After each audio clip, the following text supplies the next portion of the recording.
എന്നാൽ പോലും ഞാൻ പറയുന്നു, ഞാൻ CM ആയി സത്യപ്രതിജ്ഞ ചെയ്യുന്ന ദിവസം സാരി എടുത്ത് ആ ഫ്രണ്ട് റോയിൽ செம்ம குசும்புக்காரப்பா அந்த மலையாள ஆக்டர் தியான். இவர் என்ன சொல்லியிருக்காருன்னா, என் ஃப்ரெண்டு விஜய் சார் சிஎம் ஆன மாதிரி நானும் சிஎம் ஆயிடுவேன். இப்போ என்னோட சின்ன வயசு கிரஷான நவ்யா நாயர் வந்து புடவை கொடுத்துட்டு வந்துட்டு இவர் ஸ்டேஜில் பதவி பிரமாணம் செய்யும் போது ஃப்ரெண்ட் சீட்டில் சாரி கட்டிட்டு வந்துட்டு கண்ணீர் விட்டு அழுவாங்க. இப்போ திருசா இதை பார்த்தா அழுவுமா சிரிக்குமா?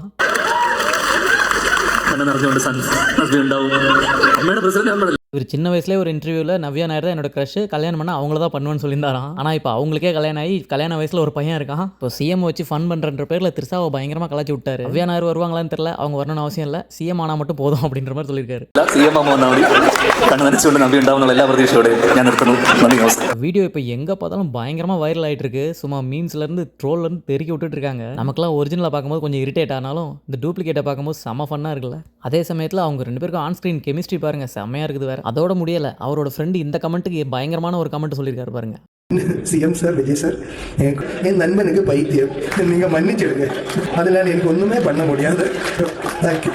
நீங்கள் சொல்லுங்கள், ஒரிஜினல் பிடிச்சிருந்ததா இல்லை டூப்ளிகேட் பிடிச்சிருந்தான்னு கமெண்ட்டில் சொல்லிவிட்டு வீடியோக்கு ஒரு லைக் அண்ட் ஹைப் பண்ணிடுங்க. தேங்க்யூ.